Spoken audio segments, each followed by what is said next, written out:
नमस्कार दोस्तों, स्वागत है आपका हमारे YouTube चैनल मैथमेटिक्स क्लासेज में। पिछले वीडियोस में हम लोगों ने बहुपद के बारे में पढ़ा था कि बहुपद क्या है, बहुपद का जो सामान्य रूप होता है, इन सभी के बारे में पढ़ा था। आज हम इस वीडियोस में देखने वाले हैं कि बहुपद जो घात के आधार पर कितने प्रकार के बहुपद होते हैं। तो चलिए आप लोग वीडियोस में लास्ट तक बने रहिए। हम लोग इस वीडियो में देखने वाले हैं कि बहुपद घात के आधार पर कितने प्रकार के होते हैं। मैट्रिक बोर्ड परीक्षा में इससे 5 या 6 नंबर का क्वेश्चन पूछा जाता है और बहुत सारे ऑब्जेक्टिव क्वेश्चन बढ़ाने के कारण बहुत सारे क्वेश्चन पूछे जाते हैं। तो आप लोग इसे कॉन्सेप्ट से पढ़िए। चलिए अब हम लोग देखते हैं कि घात के आधार पर बहुपद का प्रकार, घात के आधार पर बहुपद कि घात के आधार पर बहुपद कितने प्रकार के होते हैं। घात के आधार पर बहुपद, घात के आधार पर बहुपद। तो आप लोग हमारा पिछला वीडियोस नहीं देखे हैं तो जरूर देखिए उसे। उसमें हम लोगों ने बहुत से रिलेटेड बहुपद से रिलेटेड बहुत सारी जानकारियां दिया था। तो इसे देखिए कि घात के आधार पर बहुपद। तो पहले देखिए एक होता है एक घातीय बहुपद, एक घातीय बहुपद, एक घातीय बहुपद, एक घातीय बहुपद होता है। पहला दोस्तों एक घातीय बहुपद मतलब कि वैसा बहुपद जिसका घात एक होगा, यानी कि जिसका पावर एक होगा, उसे क्या कहेंगे? एक घातीय बहुपद। एक घातीय बहुपद को रैखिक बहुपद भी कहा जाता है। ज्यादातर बुक में रैखिक बहुपद ही लिखा हुआ रहेगा। तो आप लोग एक घातीय बहुपद को रैखिक बहुपद के नाम से जानिएगा। इसे लीनियर पॉलिनोमियल कहा जाता है। लीनियर पॉलिनोमियल,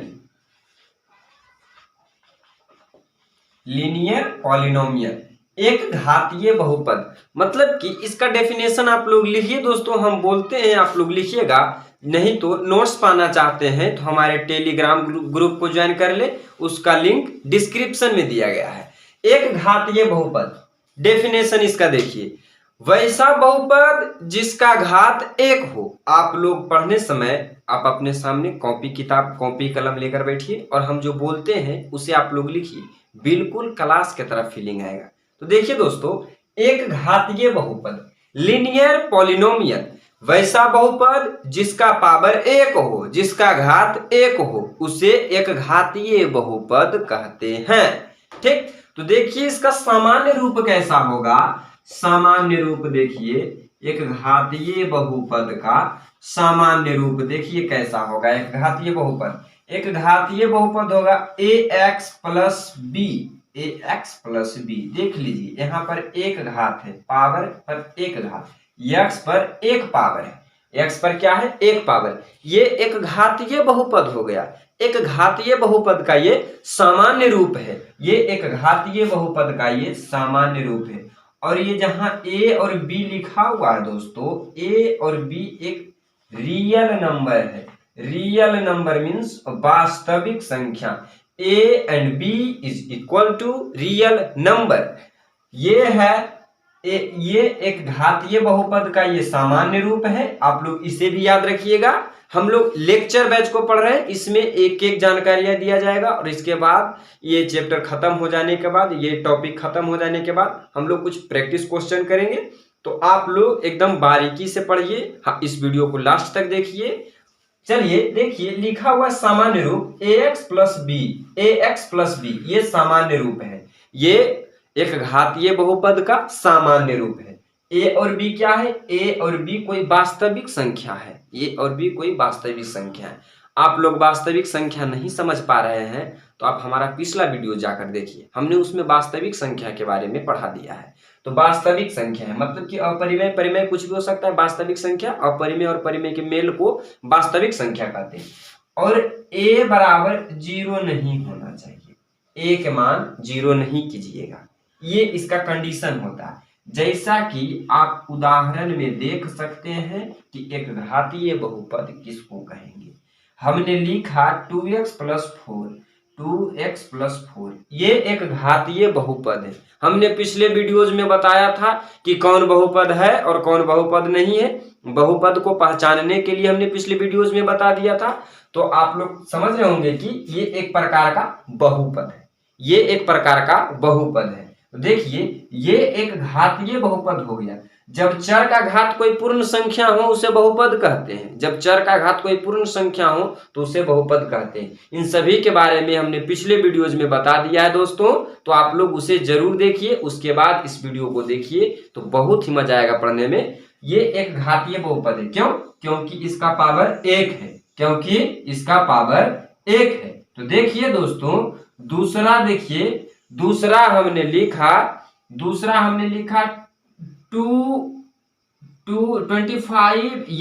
25x, ये भी एक घातीय बहुपद है। तीसरा हमने लिख दिया दोस्तों, तीसरा हमने लिखा 4, यह भी एक प्रकार का बहुपद है। क्यों? देखिए इसमें खोजिएगा कि यहाँ पर तो कोई चर है ही नहीं, तो ये बहुपद कैसे हुआ? इसमें कोई चर है ही नहीं तो बहुपद कैसे हुआ? देखिए दोस्तों इस 4 को हम लोग लिख सकते हैं 4 गुने 1, 4 गुने 1 लिख सकते हैं। 4 गुने 1 लिखेंगे अर्थात ये 4 तो 4 ही है।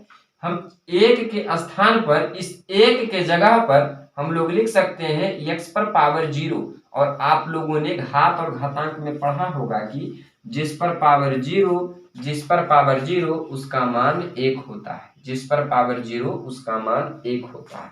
तो ये 4 नहीं, 4 पर पावर x, 4 इंटू एक्स पर पावर 0 लिखा हुआ, 4 इंटू एक्स पर पावर 0 मतलब चर का घात कोई पूर्ण संख्या 0 लिखा हुआ। तो 4 भी एक प्रकार का बहुपद है और ये एक घातीय बहुपद है, एक घातीय बहुपद है। तो आई होप कि आप लोग एक घातीय बहुपद को समझ गए होंगे। अब हम लोग द्विघातीय बहुपद को देखते हैं, त्रिघातीय बहुपद को देखेंगे।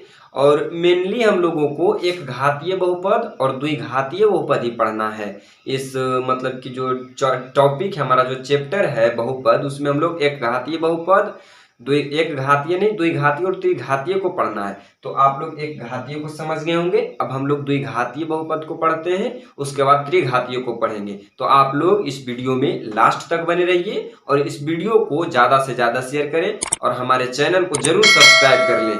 चलिए अब हम लोग द्विघातीय बहुपद को देखते हैं। तो चलिए दोस्तों अब हम लोग द्विघातीय बहुपद को देखते हैं कि द्विघातीय बहुपद का सामान्य रूप कैसा होता है। उसका एग्जाम्पल देखिए कि द्विघातीय बहुपद किस तरह का होता है। तो द्विघातीय बहुपद, द्विघातीय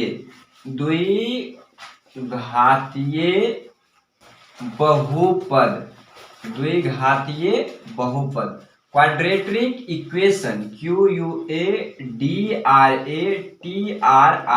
क्वाड्रेटिक पॉलिनोमियल इक्वेशन नहीं, पॉलिनोमियल, POLYNOMIAL,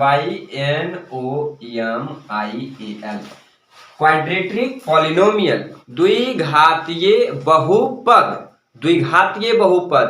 तो इसका भी परिभाषा वैसे ही हो जाएगा कि जिस बहुपद का घात, जिस बहुपद का पावर 2 हो उसे द्विघातीय बहुपद कहेंगे। जिस बहुपद का घात 2 हो उसे द्विघातीय बहुपद कहेंगे।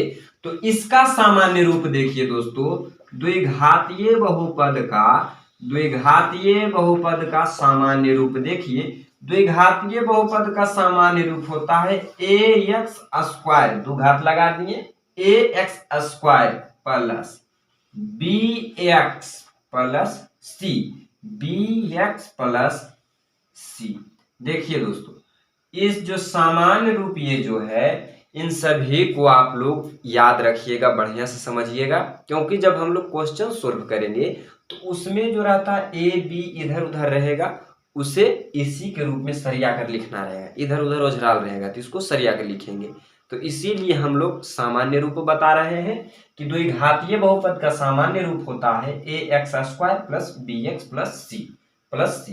तो जहां a और abc जो है, abc एक रियल नंबर है, abc ये जो रियल नंबर, abc वास्तविक संख्या है और a बराबर 0 नहीं होना चाहिए। ये कंडीशन होता है द्विघातीय बहुपद का। तो आप लोग एक उदाहरण के माध्यम से समझ सकते हैं कि द्विघातीय बहुपद का फॉर्म किस तरह का होता है। देखिए हमने लिखा 2x square plus 4x plus 3, 2x square plus 4x plus 3 ये द्विघातीय बहुपद है। क्यों? क्योंकि यहाँ पर देखिए चर का घात क्या है, चर का घात 2 है, इसलिए ये द्विघातीय बहुपद है। ये चर का घात 2 है, इसलिए यह द्विघातीय बहुपद है। तो देखिए हमने लिखा x स्क्वायर, ये भी द्विघातीय बहुपद है। क्यों? क्योंकि चर का घात 2 है, चर का घात 2 है। जब किसी बहुपद में चर का घात 2 हो उसे द्विघातीय बहुपद कहेंगे। तो अब हम लोग त्रिघातीय को पढ़ेंगे। आई होप कि आप लोग द्विघातीय बहुपद अच्छी तरीके से समझ गए होंगे। तो अब हम लोग देखिए त्रिघातीय बहुपद को पढ़ेंगे कि त्रिघातीय बहुपद किस तरह का होता है और त्रिघातीय बहुपद का सामान्य रूप क्या होता है। तो अब हम लोग त्रिघातीय बहुपद को देखते हैं। त्रिघातीय बहुपद को क्यूबिक पॉलिनोमियल कहते हैं। त्रिघातीय, त्रिघातीय मतलब जिसका 3 घात हो, त्रिघातीय बहुपद, त्रिघातीय बहुपद cubic, cubic polynomial, polynomial, cubic polynomial. त्रिघातीय बहुपद मतलब कि वैसा बहुपद जिसका पावर 3 हो, जिसका घात 3 हो, उसे त्रिघातीय बहुपद कहते हैं। ये हो गया इसका परिभाषा। अब इसे पहचानिए कि त्रिघातीय बहुपद होता किस तरह का। इसका सामान्य रूप देखिए, इस त्रिघातीय बहुपद का सामान्य रूप हो जाएगा ax, ये a लिखा हुआ, ax क्यू, 3 पावर लगा दिया हमने, ax Q plus bx square plus cx plus d, ये हो गया त्रिघातीय बहुपद का सामान्य रूप। इसे आप लोग बढ़िया से याद रखिएगा। और ABC क्या है आप लोग पता होगा, कमेंट करके बताइए कि ABC क्या क्या है। ABCD ये सभी हैं real number, ABCD is a real number और A बराबर 0 नहीं होना चाहिए। तो देखिए एक उदाहरण लेते हैं, उसमें आप लोग पहचानिए कि त्रिघातीय बहुपद है या नहीं। देखिए त्रिघातीय बहुपद हमने लिखा √3x cube plus 4x square plus 2x plus 6। देखिए ये त्रिघातीय बहुपद है या नहीं। यहाँ पर देखिए चर का घात 3 है, मतलब कि ये त्रिघातीय बहुपद है। हम सिर्फ x पर पावर 3 क्यों लिख दिए, x पर पावर q, तो यह भी एक त्रिघातीय बहुपद है। तो दोस्तों आज हम लोग इस वीडियो को यहीं पर समाप्त करेंगे कि मतलब कि हमने देख लिया घात के आधार पर बहुपद, एक घातीय बहुपद, द्विघातीय बहुपद और त्रिघातीय बहुपद। अब हम लोग इसमें शून्यक ज्ञात करेंगे। शून्यक को ही शून्यांक कहते हैं। तो एक घातीय का शून्य किस तरह से निकालना है, द्विघातीय का शून्य किस तरह से निकालना है और त्रिघातीय का शून्य किस तरह से निकालना है, इस ओवरऑल पूरे चैप्टर में हम लोगों को शून्यक ज्ञात करना है और सत्यता की जांच करना है और जो बहुपद है उसे ज्ञात करना होगा। तो आई होप कि यह वीडियो आपको समझ में आया होगा। नेक्स्ट वीडियो में हम लोग शून्य ज्ञात करेंगे। तो मिलते हैं नेक्स्ट वीडियो में। आपको यह वीडियो पूरा देखने के लिए धन्यवाद। जय हिंद।